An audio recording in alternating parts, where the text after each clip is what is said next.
Imagina un libro tan poderoso que moldeó religiones enteras, pero también tan peligroso que muchos quisieron borrarlo de la historia. Un texto sagrado que cambió el curso del cristianismo, pero que hoy la mayoría de los creyentes ni siquiera conoce. Algunos dicen que contiene verdades ocultas, fragmentos de un mensaje original que fue alterado con el tiempo. Otros, en cambio, aseguran que es una manipulación, una versión corrupta de las Escrituras que jamás debió existir. Pero aquí está lo extraño. Los primeros cristianos, los apóstoles e incluso los evangelios parecen citarlo una y otra vez. Si la Septuaginta es solo una traducción más, ¿por qué fue la elegida en la época de Jesús? ¿Por qué los escritores del Nuevo Testamento la usaron en lugar de otros textos? Lo que estás a punto de escuchar podría cambiar la forma en que ves la Biblia, porque si esta versión del Antiguo Testamento es diferente a la que hoy consideramos oficial, ¿qué más podría haber cambiado? ¿Qué significados se perdieron? ¿Qué verdades quedaron enterradas? La Septuaginta es uno de los textos más enigmáticos y debatidos en la historia. Su influencia fue tan profunda que transformó la forma en que las escrituras eran leídas, interpretadas e incluso utilizadas en el mundo antiguo. Pero, ¿por qué este texto genera tanto temor y controversia aún hoy en día? ¿Qué contiene esta traducción que la convierte en una amenaza? La Septuaginta, también conocida como LXX, es la versión griega más antigua de la Biblia hebraica. Su origen se remonta al reinado de Ptolomeo II Filadelfo, quien, según se dice, encargó su traducción en el siglo III a.C., para incluirla en la Biblioteca de Alejandría.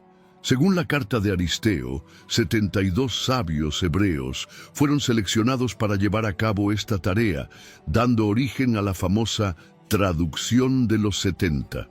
El propósito parecía noble: hacer que los textos sagrados fueran accesibles al mundo helenístico. Sin embargo, esta traducción trajo consigo desafíos imprevistos. Algunos pasajes sufrieron cambios significativos, dando lugar a intensas disputas teológicas. Lo que comenzó como una simple traducción se convirtió en una amenaza para la tradición judía y más tarde en una herramienta fundamental para el cristianismo primitivo. El nombre Septuaginta surgió siglos después, consolidando la idea de que esta traducción poseía autoridad. Pero, ¿hasta qué punto este texto fue fiel al original? Algunos lo consideran un milagro divino, mientras que otros lo ven como una distorsión peligrosa de la palabra de Dios. El impacto de la Septuaginta no puede subestimarse. Muchas doctrinas cristianas se basaron en sus traducciones, que en algunos casos difieren del texto hebreo tradicional. Esto provocó intensos enfrentamientos entre judíos y cristianos, alimentando debates que perduran hasta el día de hoy. Si su influencia fue tan grande, ¿por qué algunas autoridades religiosas intentaron borrar su existencia de la historia? ¿Qué había en este texto que causaba tanta incomodidad? ¿Qué fue lo que realmente se alteró en este texto?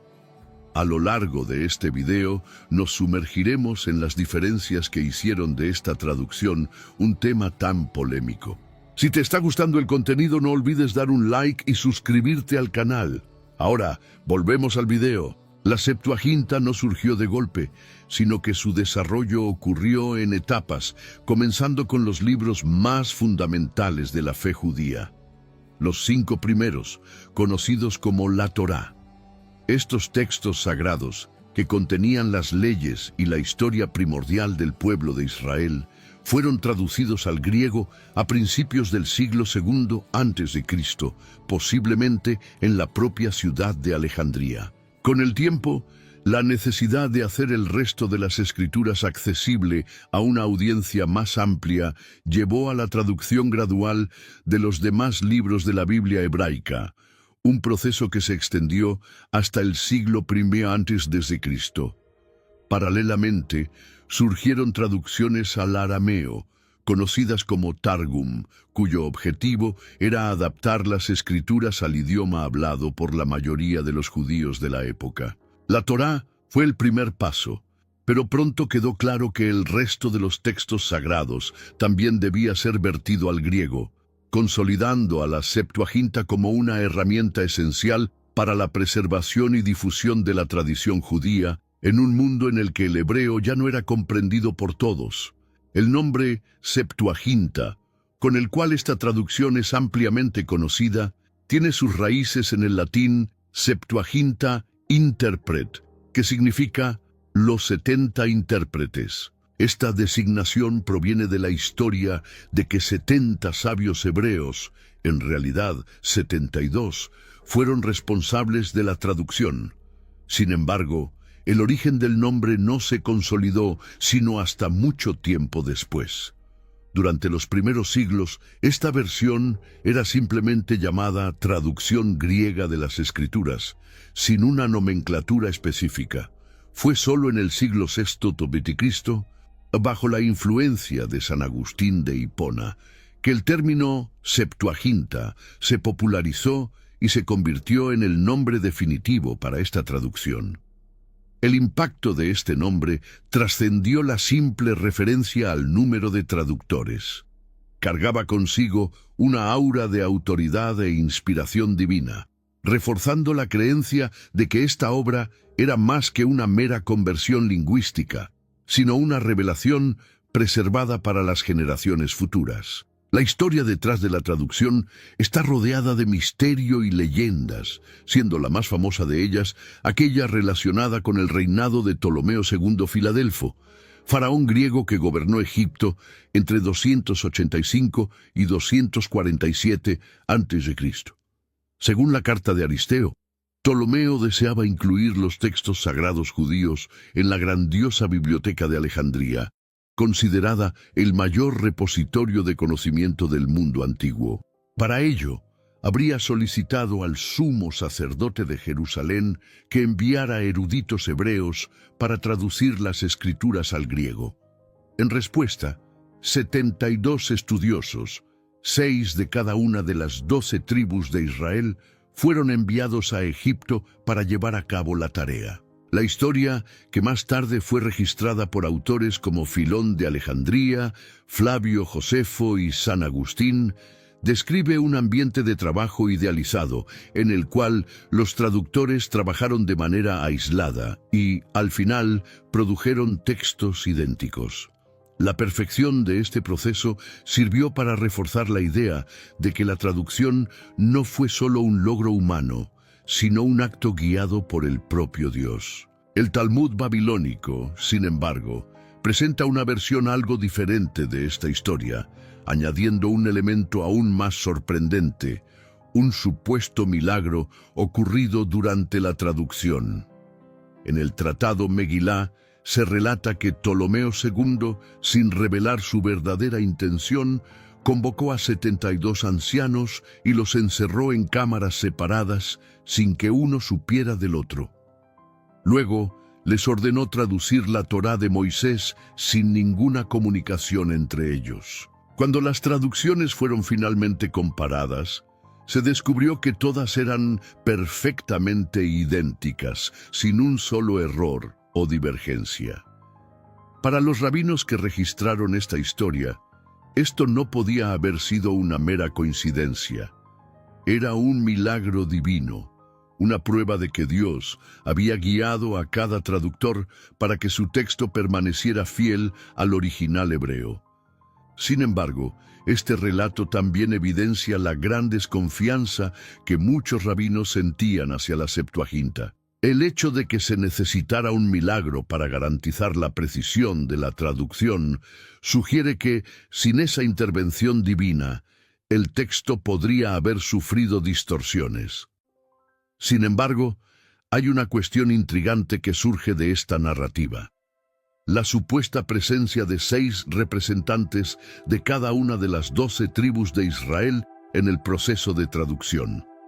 Históricamente, esto genera serias dudas. Se sabe que aproximadamente 500 años antes, las 10 tribus del Reino del Norte fueron dispersadas por los asirios, perdiendo su identidad y desapareciendo de los registros históricos.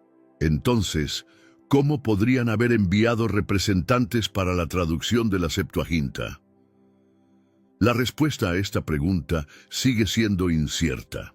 Algunos estudiosos creen que la narrativa fue embellecida para otorgarle más autoridad a la traducción, mientras que otros sugieren que algún remanente de esas tribus pudo haber permanecido en Jerusalén, lo que explicaría su participación en el proyecto.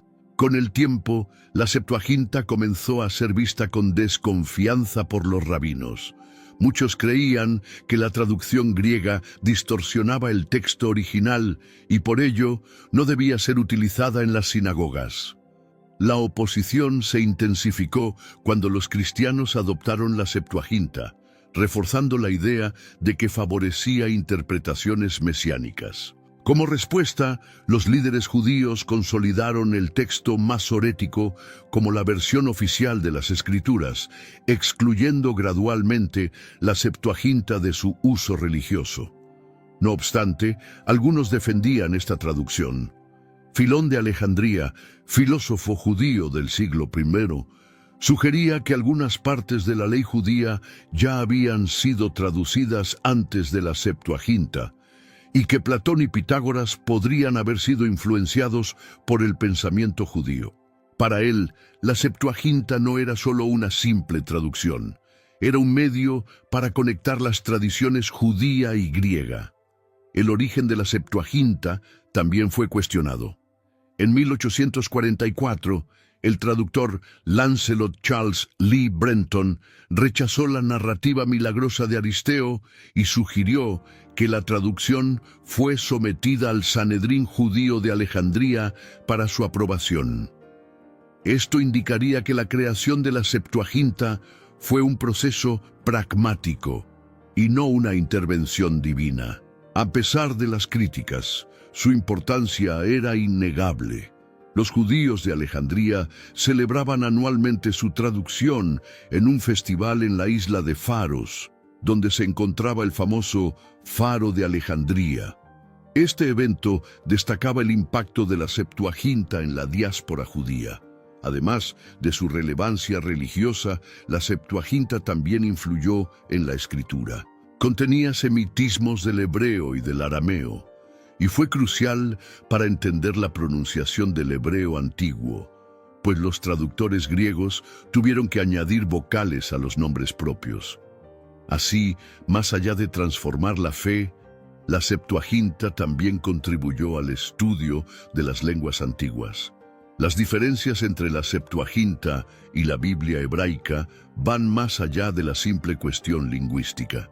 La Septuaginta no es una traducción única y uniforme del Tanaj, sino una colección de traducciones realizadas en diferentes épocas, lugares y por traductores distintos. Este proceso resultó en variaciones significativas entre los textos, influenciadas por los manuscritos hebreos utilizados en cada momento de la traducción. Además, la Septuaginta preservó textos que, más tarde, fueron excluidos del canon judío y pasaron a ser conocidos como apócrifos o deuterocanónicos. Estas diferencias convirtieron a la Septuaginta no solo en un reflejo del texto hebreo, sino en una obra que siguió su propio camino, moldeando la visión de las Escrituras tanto en contextos judíos como cristianos. La estructura de estos textos también difiere considerablemente. La Biblia hebraica, conocida como Tanaj, está organizada en tres grandes secciones: Torá, ley; Nevi'im, profetas; y Ketubim, escritos. Por otro lado, la Septuaginta adopta una división diferente, siguiendo un modelo más cercano al que se convertiría en el canon cristiano, separando los libros en ley, historia, poesía y profetas. Además, los apócrifos se distribuyen dentro de esta organización, situándolos de manera que tengan sentido dentro de la narrativa general de las Escrituras. Esta reorganización influenció la estructura de las futuras Biblias cristianas, especialmente las utilizadas por la Iglesia católica y ortodoxa. Otro aspecto importante son las variaciones encontradas en los manuscritos de la Septuaginta. Copias que datan del siglo IV d.C., como el Códice Sinaítico y el Códice Alejandrino, presentan diferencias con respecto al canon judío, con libros y ediciones ausentes en la Biblia hebraica. Además, no existe una estandarización absoluta del contenido de estas copias, lo que lleva a los estudiosos a cuestionar si la versión original de la Septuaginta realmente incluía todos los libros deuterocanónicos o si estos textos fueron incorporados posteriormente, conforme la tradición cristiana los adoptaba. La presencia de estos libros adicionales en la Septuaginta fue uno de los factores que la distanció del canon hebreo tradicional. Los textos deuterocanónicos, escritos entre 200 a.C. y 50 d.C., incluyen obras como 1 y 2 Macabeos, Tobías, Judith, Sabiduría de Salomón, Eclesiástico, Sirácides y la Carta de Jeremías, además de adiciones a Esther y Daniel.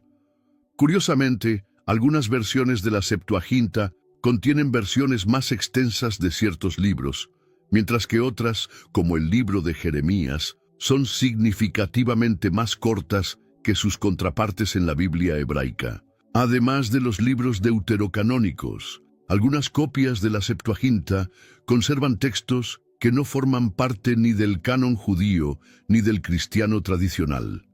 Entre estos escritos se encuentran los Salmos de Salomón, el primer Esdras, 3 y 4 Macabeos, la oración de Manasés y el Salmo 151. La existencia de estos textos adicionales demuestra que la Septuaginta no era una obra estática, sino un cuerpo de escritos que variaba según el contexto y la comunidad que la utilizaba, reflejando la diversidad del pensamiento religioso en el mundo antiguo. La relación entre la Septuaginta y el judaísmo rabínico se deterioró a lo largo de los siglos. Inicialmente útil para los judíos de la diáspora, esta traducción empezó a ser vista con desconfianza debido a sus diferencias con respecto al texto hebreo original. Un ejemplo destacado de ello es el libro de Job, que en la Septuaginta es considerablemente más corto. Además, la traducción presentó desafíos en la interpretación de expresiones hebreas. En Isaías 7:14, la palabra alma, mujer joven, fue traducida como partenos, virgen, un cambio que influenció directamente la teología cristiana y fue rechazado por los rabinos. Mientras el judaísmo rabínico rechazaba la Septuaginta, el cristianismo la adoptó como la base del Antiguo Testamento. Su aceptación facilitó la expansión de la fe entre los hablantes de griego. Las iglesias católicas y ortodoxas incorporaron sus libros al canon, mientras que los protestantes, en la Reforma, decidieron seguir el canon judío, excluyendo los llamados apócrifos. Algunas Biblias, como la King James, llegaron a incluir estos libros de forma separada. La cultura griega también influyó en la traducción. El griego, más abstracto que el hebreo, dio lugar a interpretaciones que suavizaron o modificaron conceptos judíos. Además, la filosofía helenística marcó la manera en que ciertos temas fueron expresados en la Septuaginta, haciéndolos más accesibles para el mundo griego, pero distantes de las sutilezas del hebreo original. Con el tiempo, el texto masorético se consolidó como la versión oficial de las Escrituras en el judaísmo. Los masoretas, estudiosos judíos de la Edad Media, estandarizaron la pronunciación hebrea y reforzaron el rechazo de la Septuaginta, que fue considerada imprecisa. El conflicto entre judíos y cristianos respecto a la Septuaginta se profundizó. Para los cristianos, ella era esencial y contenía profecías mesiánicas que fueron cumplidas por Jesús. Para los judíos, la traducción distorsionaba el significado original de las Escrituras. Este desacuerdo contribuyó a consolidar las diferencias entre ambas religiones y moldeó la manera en que cada grupo preservó sus textos sagrados a lo largo de la historia. En resumen, la controversia en torno a la Septuaginta se debe principalmente a sus diferencias textuales, a la inclusión de libros adicionales y a su uso por parte de los cristianos, en contraste con el texto hebreo dominante en el judaísmo. Estas variaciones tienen implicaciones teológicas e históricas, especialmente en lo que respecta a la interpretación de las profecías mesiánicas y al desarrollo de la doctrina cristiana. Los evangelios no mencionan explícitamente qué versión de las Escrituras utilizaba Jesús, pero las pistas están ahí, ocultas a simple vista. Cuando Jesús enseñaba en las sinagogas, citaba las Escrituras hebreas. Eso es un hecho. Pero aquí viene el detalle inquietante. Muchas de las citas que aparecen en el Nuevo Testamento no coinciden con el texto masorético, que es la versión del Antiguo Testamento que usan la mayoría de las Biblias hoy en día. En cambio, esas citas sí coinciden con la Septuaginta. Tomemos un ejemplo clave. En Lucas 4:18, Jesús entra en la sinagoga, toma el rollo del profeta Isaías y lee en voz alta: El Espíritu del Señor está sobre mí, porque me ha ungido para anunciar buenas nuevas a los pobres. Me ha enviado a proclamar libertad a los cautivos y dar vista a los ciegos. Pero aquí está el problema. En el texto masorético, la parte de dar vista a los ciegos no aparece. Esa línea está en la Septuaginta. ¿Jesús citó una versión diferente? ¿O el texto hebreo que él leyó era distinto al que conocemos hoy? Este no es el único caso. Hay muchas citas del Antiguo Testamento en el Nuevo que solo encajan con la Septuaginta. Incluso los apóstoles en sus cartas usaban esta versión. Pablo, Pedro y los primeros cristianos la consideraban la palabra de Dios. Entonces, si Jesús y sus seguidores usaban la Septuaginta, ¿por qué hoy no es la versión principal de la Biblia? ¿Por qué fue reemplazada por textos diferentes? Lo que nos lleva a una pregunta aún más grande. Si la versión de la Biblia que tenemos hoy no es exactamente la que Jesús citaba, ¿qué significa eso para nuestra comprensión de su mensaje? Si la Septuaginta es solo una traducción más de la Biblia, ¿por qué ha sido objeto de tanta controversia? ¿Por qué algunos la consideran peligrosa? La respuesta es simple: porque cambia cosas. No estamos hablando de simples diferencias de palabras o pequeños errores de traducción. La Septuaginta contiene frases, profecías e interpretaciones que en algunos casos son radicalmente distintas a las del texto masorético, la versión hebrea del Antiguo Testamento que se usa hoy. Piénsalo por un momento. Si los apóstoles e incluso Jesús usaban la Septuaginta, pero luego la Iglesia terminó adoptando otra versión, ¿qué más pudo haber cambiado con el tiempo? Por ejemplo, en la Septuaginta, Isaías 7:14, dice claramente: la Virgen concebirá y dará a luz un hijo, mientras que en el texto masorético, la palabra que se usa es mujer joven, no necesariamente virgen. Esto es clave para la profecía del nacimiento de Jesús. Ahora imagina cuántas otras diferencias podrían afectar la interpretación de la Biblia. Se han perdido significados esenciales, se han alterado doctrinas sin que lo sepamos. Pero aquí está la parte más inquietante. Hubo momentos en la historia en los que la Septuaginta fue prácticamente descartada, incluso por los mismos judíos, quienes después de la época de Jesús volvieron a centrarse en el texto masorético. ¿Por qué? ¿Fue para diferenciarse del cristianismo, que la usaba ampliamente? Y si fue tan importante para la Iglesia primitiva, ¿por qué hoy casi nadie habla de ella? Esto nos deja con una pregunta que no se puede ignorar. ¿La Septuaginta es peligrosa porque revela algo que no deberíamos saber? ¿O lo peligroso es que la hayamos olvidado? Lo que es seguro es que cuestiona todo lo que creíamos saber sobre la historia de la Biblia. Y la verdad, cuando desafía las creencias establecidas, siempre ha sido vista como una amenaza. Lo que acabas de escuchar no es solo una cuestión de historia o de traducciones, es algo mucho más grande. Si la Septuaginta fue la versión de la Biblia utilizada por Jesús y los apóstoles, ¿por qué hoy la mayoría de los creyentes ni siquiera la conocen? ¿Por qué el cristianismo terminó construyendo su doctrina sobre una versión diferente? Esto no significa que el mensaje de la Biblia haya sido destruido, pero sí nos obliga a hacer una pregunta incómoda. ¿Qué más pudo haber cambiado con el tiempo? La historia está llena de libros ocultos, textos prohibidos y versiones alternativas que nunca llegaron a las manos del público. La Septuaginta no es un libro perdido, pero sí es un libro ignorado, y cuando un texto que fue central para los primeros cristianos queda en la sombra, tenemos dos opciones: aceptarlo sin cuestionar o investigar la verdad por nosotros mismos. Ahora la decisión es tuya. Si esto te hizo pensar, dime en los comentarios qué opinas.